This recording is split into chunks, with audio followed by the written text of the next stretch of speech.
આજનો આપણો વિડીયો છે એની અંદર આપણે વાત કરવાના છીએ કે પોલીસ કોન્સ્ટેબલની જે ભરતી છે એની અંદર નવા નિયમો જાહેર થયા છે.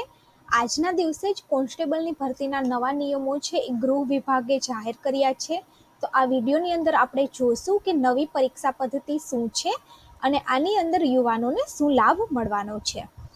હવે એલઆરડીના નવા નિયમો છે એ જાહેર થયા છે.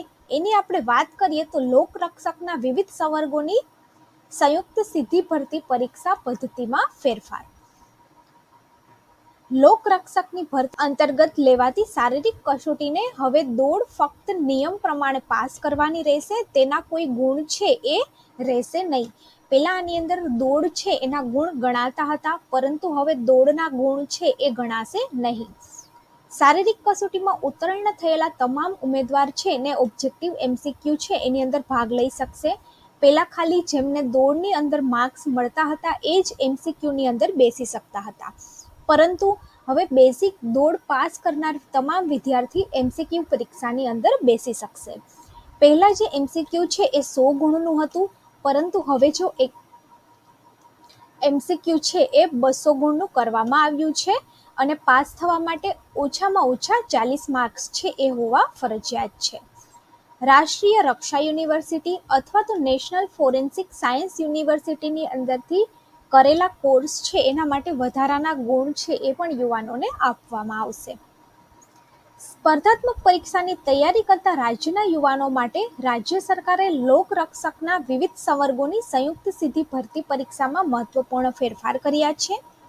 જે અંતર્ગત અગાઉ લોકરક્ષકની ભરતીમાં શારીરિક કસોટી લેવામાં આવતી હતી, તેમાં દોડના ગુણ છે એ આપવામાં આવતા હતા.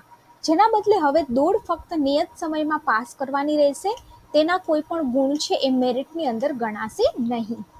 પહેલા શારીરિક કસોટીમાં ઉમેદવારોના વજનને પણ ધ્યાનમાં લેવામાં આવતું હતું, જે હવે રદ કરવામાં આવ્યું છે.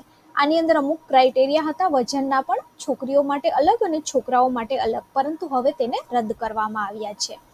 આમ શારીરિક કસોટી ફક્ત ક્વોલિફાઈડ માટે રહેશે, તેના કોઈ ગુણ છે એ આપવામાં આવશે નહીં. શારીરિક કસોટીની અંદર ઉત્તીર્ણ થયેલા તમામ વિદ્યાર્થીઓ છે એ એમસીક્યુની અંદર ભાગ લઈ શકશે, પરંતુ આ એમસીક્યુ છે એ 100ના બદલે 200 માર્ક્સની કરવામાં આવી છે. અગાઉ શારીરિક કસોટીમાં ઉત્તીર્ણ થયેલા ઉમેદવારોને 2 કલાકની 100 ગુણની એમસીક્યુ ટેસ્ટ લેવામાં આવતી હતી, જેના બદલે હવે 200 ગુણનું 3 કલાકનું એમસીક્યુ પ્રકારનું પેપર છે એ લેવામાં આવશે અને આ પેપરની અંદર ભાગ એ અને ભાગ બી એમ 2 ભાગની અંદર એને વહેંચવામાં આવશે અને દરેક ભાગની અંદર પાસ થવા માટે ઓછામાં ઓછા 40 ગુણ છે એ ફરજિયાત છે. જૂની પરીક્ષા પદ્ધતિમાં તમામ વિષયો પૈકી psychology, sociology, IPC, CrPC, evidence act વિષયો છે એને રદ કરી અને આ પ્રકારના વિષયો છે એ હવેની નવીના પરીક્ષા પદ્ધતિની અંદર રાખવામાં આવ્યા છે. પાર્ટ એ જે હશે એની અંદર રિઝનિંગ અને ડેટા ઇન્ટરપ્રિટેશનના 30 માર્ક, ક્વોન્ટિટિવ એપ્ટિટ્યૂડના 30 માર્ક, કોમ્પ્રિહેન્સિવ ઇન ગુજરાતી લેંગ્વેજના 20 માર્ક. આમ ટોટલ પાર્ટ એ જે છે એ 80 માર્ક્સનું રહેશે અને આની અંદર પાસ થવા મિનિમમ 40 માર્ક્સ હોવા જરૂરી છે. ત્યારબાદ પાર્ટ બીની અંદર કોન્સ્ટિટ્યૂટ ઓફ ઇન્ડિયા એટલે કે ભારતનું બંધારણ, current affair, science and technology અને જનરલ નોલેજના 40 માર્ક, ગુજરાતની ભૂગોળ, ગુજરાતની હિસ્ટ્રી એના 50 માર્ક. આમ ટોટલ બી જે પાર્ટ છે એ 120 માર્ક્સનો રહેશે. પાર્ટ એ 80 અને પાર્ટ બી 120, એટલે ટોટલ પાર્ટ એ અને બીના થઈને ટોટલ 200 માર્ક્સ અને આ 200માંથી ટોટલ તમારે 80 માર્ક્સ પાસ થવા માટે જરૂરી છે, જેમાંથી પાર્ટ એના 40 અને પાર્ટ બીના પણ 40 માર્ક. ત્યારબાદ રાષ્ટ્રીય રક્ષા શક્તિ યુનિવર્સિટી અને એનએફએસયુમાંથી જો કોઈ કોર્સ છે એ પૂર્ણ કરેલો હશે તો તેનો વધારાના ગુણ છે એ પણ આપશે. જેમ કે 1 વર્ષનો જેને કોર્સ પૂર્ણ કરેલ છે એને વધારાના 3 ગુણ મળશે, 2 વર્ષનો કોર્સ કરેલો હશે તો એને 5 ગુણ મળશે, 3 વર્ષના કોર્સ માટે 8 ગુણ અને 4 વર્ષ કે તેથી વધુના કોર્સ માટે ટોટલ 10 ગુણ. આમ વધારાના ગુણ પણ મળવાપાત્ર થશે. હવે ગૃહ વિભાગે છે એ આ નવા નિયમો છે એને મંજૂરી આપી દીધી છે. ભરતી માટે નિયત સમયમાં દોડની અંદર ક્વોલિફાઈ થવું ફરજિયાત રહેશે, પરંતુ આ દોડના માર્ક્સ છે એ ફાઇનલ મેરિટની અંદર ગણવામાં આવશે નહીં. વજનનો જે મુદ્દો છે એને પણ ધ્યાનમાં લેવામાં આવશે નહીં. શારીરિક કસોટીની અંદર ઉત્તીર્ણ થયેલા તમામ વિદ્યાર્થીઓ છે એ MCQ પરીક્ષામાં બેસી શકશે. 200 ગુણનું જે પેપર છે એ 3 કલાકનું રહેશે અને MCQ પ્રકારનું હશે.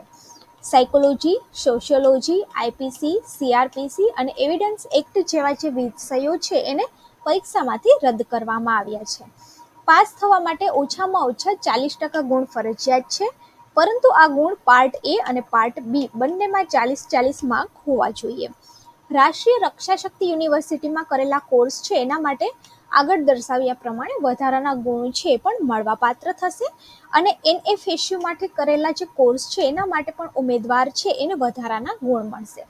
એટલે હવે આ ભરતી પ્રક્રિયા છે ઘણી બધી સરળ થઈ ગઈ છે, કારણ કે તમારે દોડવાનું છે અને પહેલાં પોલીસની જે તૈયારી કરતા હતા એમને આ IPC, CRPC અને એવિડન્સ એક્ટના અલગથી તૈયારી કરવી પડતી હતી, કારણ કે અલગ અલગ જેમને તૈયારી કરી હશે એમને ખ્યાલ હશે કે IPCની અલગ અલગ કોડ હોય છે, અને આ બધા કોડ છે એ આ પરીક્ષા માટે યાદ રાખવા પડતા હતા. જ્યારે બીજી જે ક્લાસ 3ની પરીક્ષા છે એની અંદર આ પ્રશ્નો છે એ ઓછા પૂછાતા હતા. પ્રકારે જે LRD છે એનું પેપર પણ ક્લાસ 3ની અંદર જે રીઝનિંગ, ક્વોન્ટિટિવ એપ્ટિટ્યૂડ, ગુજરાતી લેંગ્વેજ, ત્યારબાદ ભારતનું બંધારણ, કરંટ અફેર અને ગુજરાતનો ઇતિહાસ અને ભૂગોળ, આના ઉપર સેમ ક્લાસ 3ના જે બીજા પ્રશ્નપત્ર છે એના જેવું જ પ્રશ્નપત્ર કરી દીધું છે. તો આ ઉમેદવારો માટે એક સારી તક છે, કારણ કે ઘણા બધા તૈયારીઓ છે એમના માટે ઓછી થઈ જશે, અને બધી જ પરીક્ષાઓ માટે એક તૈયારી કરતા લોકો પણ પોલીસની પરીક્ષા છે એ આપી શકશે અને સરળતાથી પાસ કરી શકશે. તો જો આજનો આ વિડીયો સારો લાગ્યો હોય તો વિડીયોને વધારેમાં વધારે યુવાનો સુધી શેર કરો, એટલે જે અલગથી મહેનત કરે છે psychology, sociology, IPC, CRPC, evidence એક્ટને યાદ રાખવા માટે, એ લોકો પણ આ જાહેરાતથી વાકેફ થાય અને નવા કોર્સ પ્રમાણે પોતાની તૈયારી શરૂ કરી દે.